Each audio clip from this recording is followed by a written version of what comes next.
Thank you so much for turning out in such numbers, and I hope that you're comfortable where you are and that enough people have got places to sit. We were talking a bit earlier about being politically incorrect. Yes. Not in this place. Okay. You can be as incorrect as you like. That was for my image there. Will it? This is it's the fifth time that we've shown your work, and goes back nearly 20 years. Wow. And I have to say that it's been a huge privilege for us to be able to work with you. And we've sold vast numbers of your stuff. In fact, and it sells all over the world. The board on there, which is a starter, is just a testament to what people think about you. And this morning we sold something to Pennsylvania, so it's going all over the place. Thank you, Mike. I wanted to say that the strangest of things, because I remember your saying very, very early on that you didn't sign your work because this man is inordinately modest. I mean, really, really modest. And that you didn't sign your work because in a way you wanted to be like those great potters in the past who were anonymous. That's right, yes. And just made wonderful things.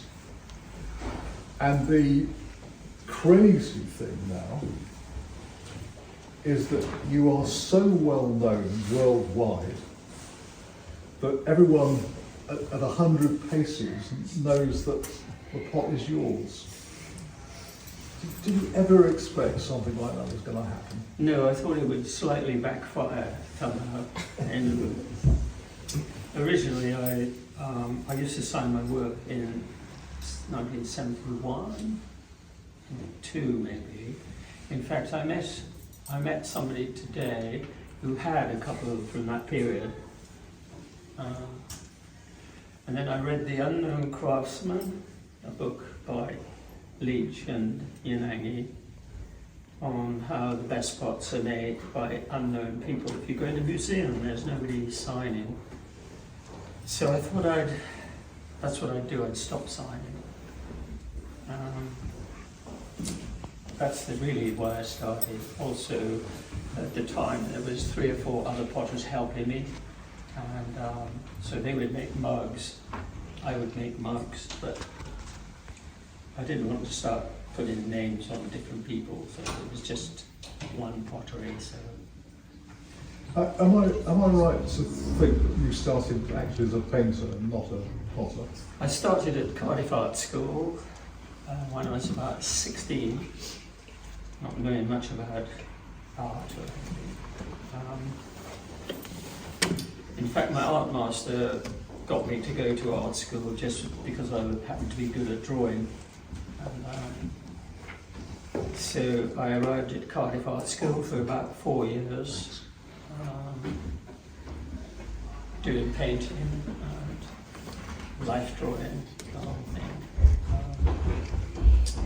The interesting thing was, at the time, you had to do one craft, so you could paint and do life drawing. But then you had to pick out a craft like lithography, pottery, etching. I tried pottery and I couldn't knead the clay, so I ended up etching. And I couldn't knead the clay, it was hopeless.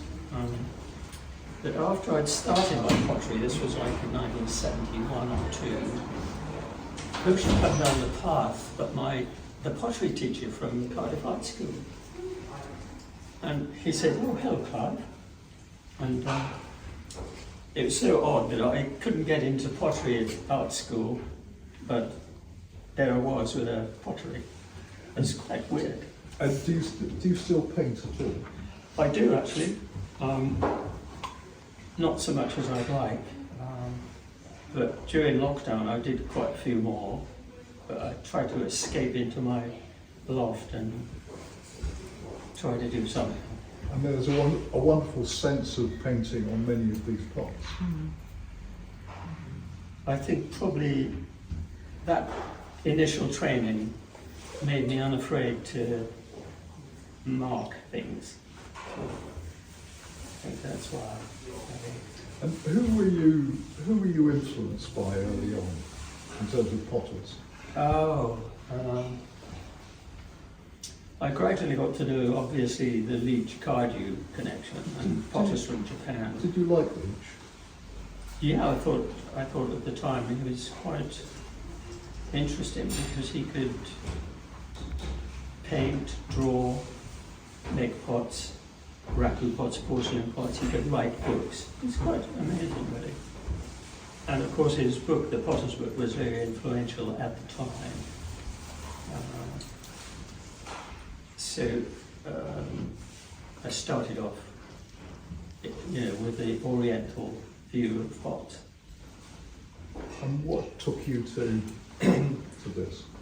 Well, after I began to find out about pottery, I was introduced to Michael Cardew and his work at Winchcombe, which was earthenware before he turned to stoneware, and I quite liked his earthenware.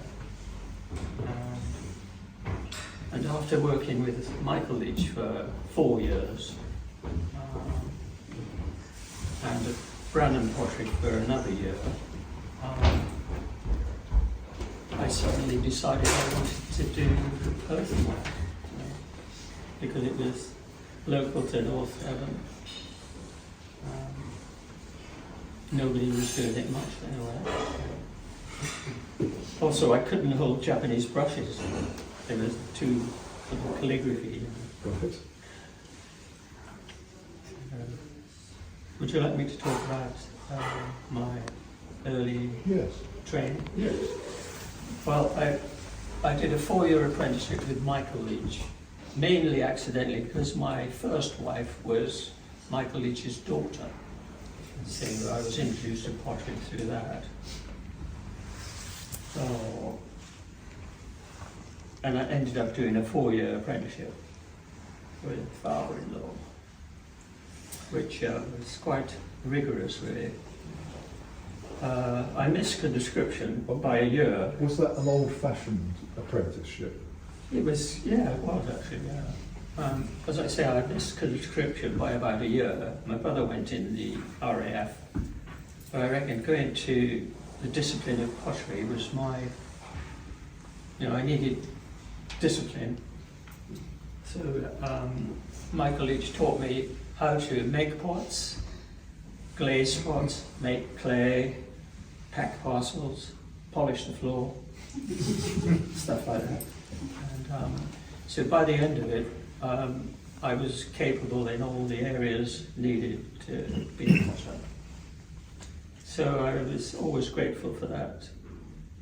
I remember asking Ken Matsuzaki about how he trained his apprentices and about how he taught them to throw.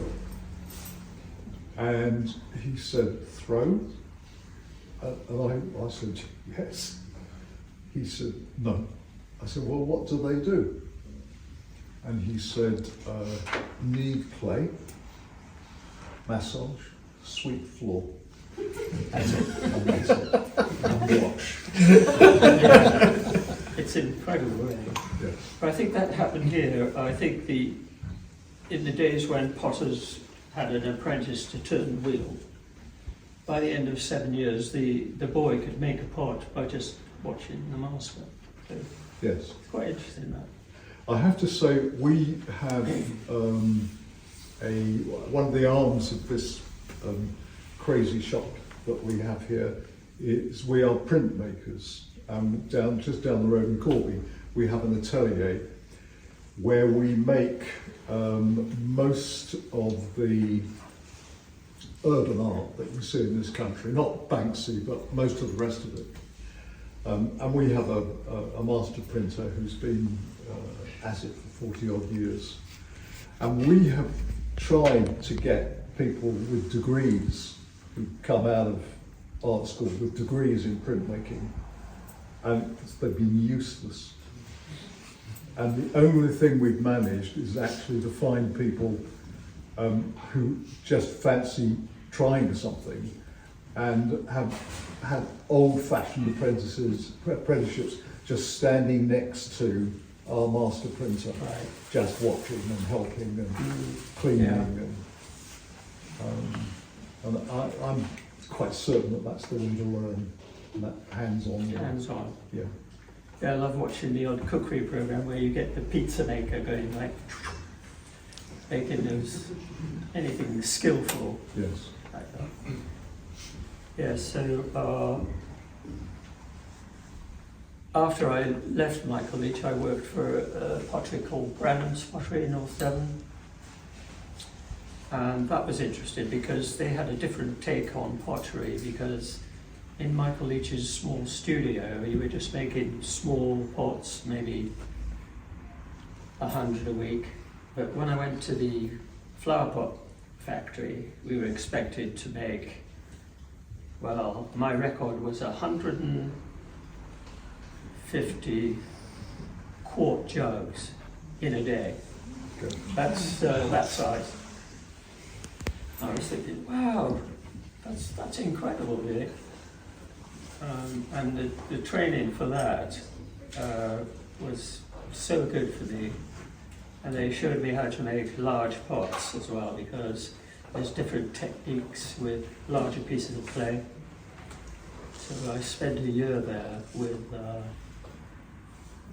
Bill Moore and Frank Parsley. Bill Moore could make 1,000 flower pots in a day. Imagine that. And Frankie Parsley could throw, big, huge pots for the garden in one go. So I learned a lot of technique from him, which enabled me to just make big pieces. So that was a marvelous year spent there, really.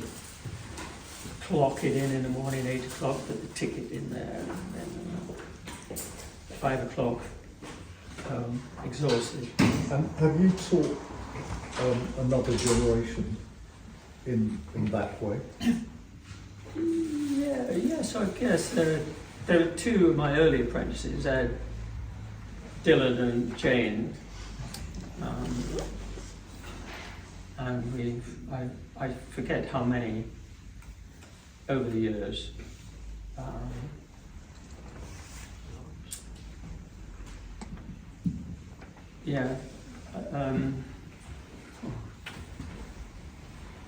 Forgotten how many. Probably about 10. Probably about 10, yeah. Will you say- Including a couple of years ago, we had Hamada's apprentice working at the pottery Did you? in a kind of exchange. So that was interesting, yeah. One of my apprentices now makes reproduction pottery for movies and things. Really? Yeah. So if you watch Pride and Prejudice and you see a medieval jug, that's Jim. Very good.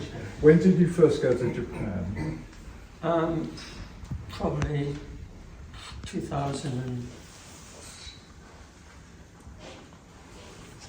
I forgot, 2000.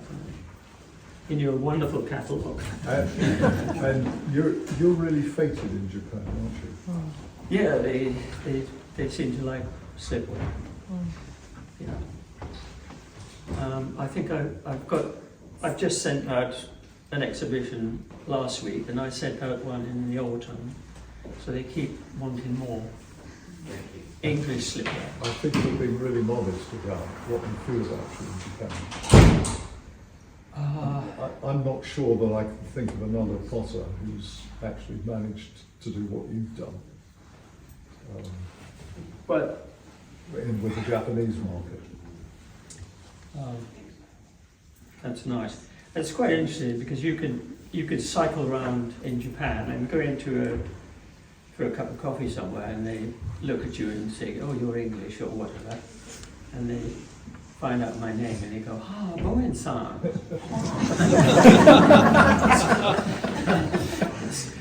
It's quite crazy, really. And do you enjoy it over there? Oh, I love it. Yeah, it's so different from here. You know, I love the food and the general politeness. You know, you can queue up to get on the train.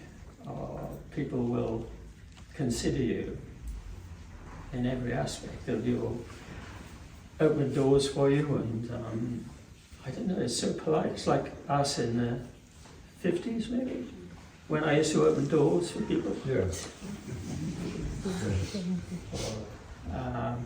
The food is extraordinary. Terrific. In fact, we were in Mexico having a stay in a, I don't know, B&B thing, and a typhoon was expected. So the director of the museum told us, we've got to remain in our quarters, there's a typhoon coming. And I've got sandwiches for you for breakfast. We were so disappointed. Because normally breakfast was miso soup, rice, fish, raw egg on top of the rice. And then we had to go back to sandwiches. I tried desperately hard to get people to use this stuff. Desperately hard. And there have been occasions when someone has brought something up to the desk and said, you know, I'd like to buy this, and I've been cheeky enough to say, are you going to use it? Maybe it's a little bowl or something, and they say no, and then I take a deep breath and say, well, in that case, I won't sell it to you.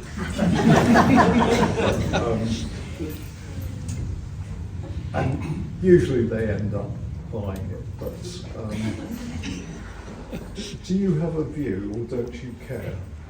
About? Well, stuff that basically what you're making is domestic wear. Yeah. Which is absolutely where my heart is. And do you mind if people don't use them? Or are you not fussed anymore? I hope they use it. I really do, because I think gathering around a table is so important. You know, the friends I have, they always have wonderful pots to eat from. It makes the whole meal a joy, really. We had an Italian staying with us, her first time in England, and she was in Exeter, and she couldn't understand people walking down the street holding a burger and a latte coffee, and she was wondering, what meal is that? You know, so, you know, I hope people will have a nice big pie in there, like, you know, or a big salad in there. So do I. Yeah, hopefully. And then, if we're really lucky, they crack them or break them. They come back. That's a problem, because the other week, a local came back. She had a wedding present back in the 80s of a bread crock, and one of the children broke the lid. Could you make me another lid? So I did. I actually found one that fitted, so it's okay. Fantastic. And I arrowed that in their old one. Do you have other potters that you like eating from, or using their stuff? Oh yeah, yeah. Our house is full of different potters, really. Japanese pots, English pots. The mugs are all different, I think. My favourite is made by Dylan. Was it? Yeah. Good morning blues. So I have that at my first cup of tea in the morning. Music is terribly important to you, isn't it? I know you like jazz. Do you listen to music while you work? Yeah, I do actually. I had a radio in the workshop, and then you listen to woman's hour again or something like that. So I prefer now. One of my son-in-laws got me a CD changer doing 5, like on a rotation, and another potter wired it through to my workshop so I can put them on in the house. I don't get clay on them, and all day long I'm listening to all my record collection. It's great. That's terrific. Yeah. And I always feel with musicians that they, I love it when they improvise in their music, and that's influenced me a great deal with improvising on classic decorations. So, for example, this one is very traditional. So when you're kind of stuck for an idea, you fall back on your tradition. When things are going okay, then you can explore, different things and different decorations. Was it a long, slow process of moving from making 100 jugs the same in a day or whatever to doing what you do now? I where think you're not actually repeating I know occasionally there are sets of things, but basically you're not repeating yourself. Well, I do in a sense. I make the bowls maybe about 40 or 50 at a time, and then you can relax and decorate, and if one goes wrong it doesn't matter because you've got more to decorate. So I like making things in series. That's important for me. Yes. And do you have a favourite form?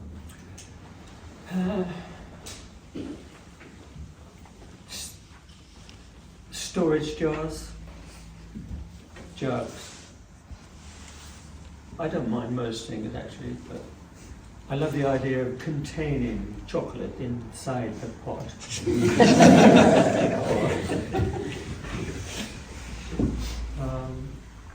Many years ago we used to go to the village pub and take up a big, if we had people for supper, take the jug to the pub and fill it up with beer.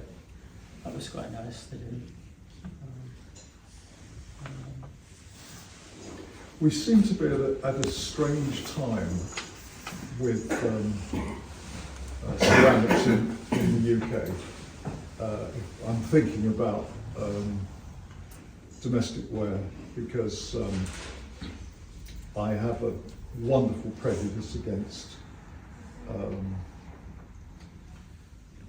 the people making stuff that used to be made in bronze that they now find that they can make for 10pence in clay, most of which struggles to be mediocre and doesn't get anywhere near it. And if they were making in bronze, they would stop within 30 seconds. But I just, for me, it's the stuff is so important, and you can do such wonderful work in domestic ware. That's really where my heart is. Mm. But we seem to have reached a strange place because we've lost Phil, and Sven has finished. He might do a Frank Sinatra. He might. He might do. And Jim Malone seems to, he says he's not going to do any more. And Mike Dodd has just told me that the show that we're doing in a few months' time will be his last. How do you feel about what's the future of British domestic ware, where we're at? As far as I can see, there are younger potters coming along that are making domestic things.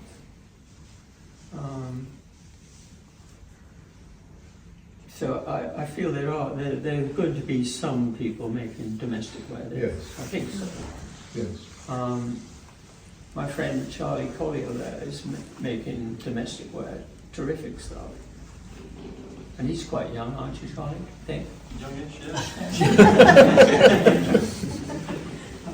I always feel that even though you don't have the apprenticeship system, I'm sure with practice, you know, if you watch a movie on TV or YouTube, is it called? Yeah. Surely you can eventually get better at your whatever you're making. Yes. You know, people on the, I don't know. I'm hopeful that there are people coming along. So you're optimistic about Yeah. about the future. And I don't mind the sculptural side of things, really. Right. Because if you go back in history, a lot of ceremonial wares from various cultures were statues and African things made out of clay. So there's always that ritual side of pottery as well as, plates and Yes. stuff. Just so happens that I like people to use mine, but sometimes I wish I could do the other as well. Have you ever tried? Yeah, I tried to make Picasso owls. Right. Throne. I've made throne fish. I had an order for a fountain, that's right. She wanted a large bowl with water in it and 3 fish with the water going up the fish. So I threw the fish, jammed them together, and that was quite enjoyable. I've made so many different things in the past, like roof tiles, ridge tiles, tiles for floors, tiles for bathrooms. What else have I made? I don't know. So much. Yes. From egg cups to Huge things like we've got over there. I just think it's terribly important. I mean, one of the reasons why I so like domestic ware is maybe not so much for our generation, but I think about young folk and the fact that they spend half their lives in a virtual world, and when they come out of that virtual world, we give them machine-made products. And for £100, they can have, own and use daily a pot made by one of the world's greatest makers. And I think that if they do that, particularly if they start with something that they're going to put to their lips, which is such a personal thing, yeah. that by a process of osmosis it actually changes them. And I'm desperate that we continue doing that for those young folk. I think it's terribly important. Yeah. Yeah. I think because some of my, I've been going 50-something years now, we now get children of customers coming, because they're so used to parents having different pots from them. So that's quite nice, you get that. Yes. But it has to be from the parents, I think. Yes.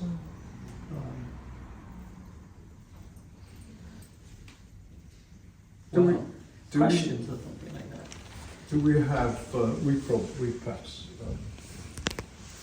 chatted long enough, and me certainly.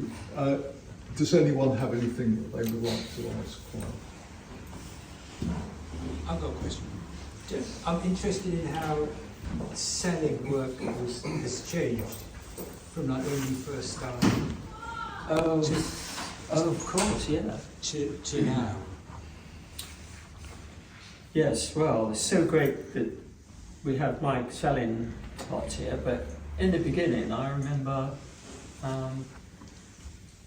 putting all the pots in my van, travelling from North Devon to, I used to look in Craft magazine at every gallery in the world in the magazine, and I'd plot a trip to Cheviot, Devon, Bristol, right across to the other coast, back down the south coast, all in one day, calling at all these shops and galleries, hoping they would take something.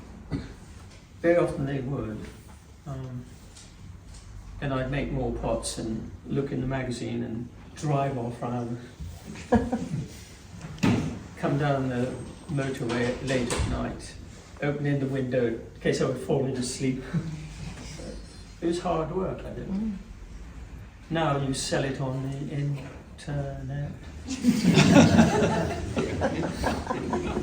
Well, not exclusively, we still get an awful lot of people that come to the shop. Yeah. No, it's so different, it's so different.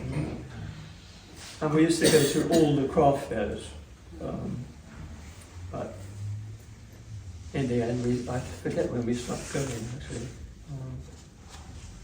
Clive, I've been living with your work, some of your work, since the mid-70s. And some of the pieces in this exhibition I find the best you've ever made. Absolutely astonishing. And it reminded me of when the last penultimate visit to Lucy Reed, and I'd been potting for about 30 years, and she was just before her stroke. And I said, Lucy, I feel I'm only just beginning to understand clay. She said, I feel exactly the same. And I just sense that your curiosity is undiminished. And I find it astonishing. It's not really a question, but can you tell us how? The work shows that you remain curious and passionate about what you're making. Yeah. And I just think it's astonishing at your age. Yeah. Well, He's not that old. actually, the other day I was at somebody's house and for example, I saw a pot made by Dylan when he was maybe 15 or something like that. It was one of these plates like this. Where are they? The slab ones. Flat ones. Yeah. Oh yeah. Could you pass me?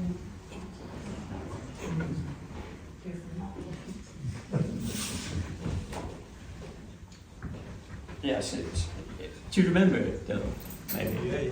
Well, it's just a slice of clay, and Dylan had made a circle off-centre, and I saw it the other day, and I thought, wow, that's interesting. And then I was looking at one of Jane's plates she gave me recently, and it's got like a trail with some odd random feathering through there. And I thought, that's interesting. So the other day, I made some of these. I poured the slip on there. I moved it across on the wheel so it was going around like this, and drew the circle off centre. And I thought, wow, I've got a new thing. So I'm always interested and curious on other people, or whether it's looking at painters, everything, ancient pottery, all sorts. I must tell you about the story of this plate, Mike. Is that okay? Yeah, please. Back in the 70s, our friend Takeshi used to make plates like this, and I've got one at home in stoneware. So then I started to make them. It's just like a slice raised up. And then we had a visit from Shiro Sujimura from Japan. And when he puts slip on the plate, he doesn't hold it like this. He grabs it with his hand. So then I started to put the slip on and put my thumb there, swirl it round. So the plate is inspired by Takeshi originally, with a bit of Shiro, with a bit of me. It's quite, they're very popular. I swapped Nick Collins for a table with 12 of these. Did you? I came off first. Yeah. Okay. Anyone else got any questions? Any more questions for Clive?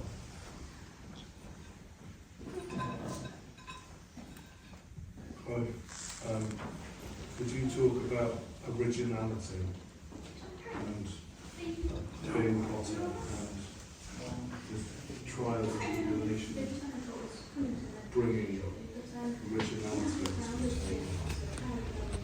Well, that's quite tricky really, because if I saw my plots that I made when I started, I would probably not like them at all, you know, because obviously after you leave your apprenticeship and move on, say I had 5 years apprenticeship and then I started my own pottery, but I still thought I was still working for Michael Leach, if you like, so I was heavily influenced by previous. Then it probably took another 5 to 10 years before I relaxed into my own style. And I think the way they are now probably came about maybe in the 80s, you know, and even later. It takes a long time to get to what you see now. Just keep doing it, and if you're lucky enough, something might come out. But I think that's a great lesson for life, for everything. Is just keep doing it, and hope that slowly but surely, better and better things come out. because we talked earlier about music, and I know musicians, they do an awful lot of practice before they do their piece. Yeah. Clive, I want to thank you. It's been, we've had some wonderful exhibitions. It's super to work with someone who is as gentle and modest as you are. You should see me at home. I don't want to. But I also want to thank you for the gift that you've given us of these amazing pots, and for the extraordinary pleasure and life enhancement that so many of us get daily by using what you make. It's very, very special, and I want to thank you very much. And thank you.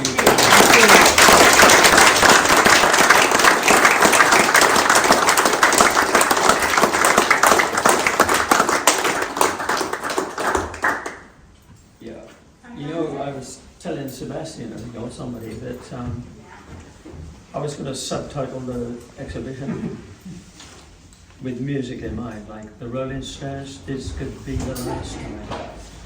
Or, is it all right? It's not dark yet, it's getting there. Fantastic. Last man standing, Willie Nelson. Thank you all again, and I hope you've enjoyed the lunch, our chat, most of all the pots, and thank you all for, we sold lots and lots, so thank you for that. Thank you for coming. Thank you.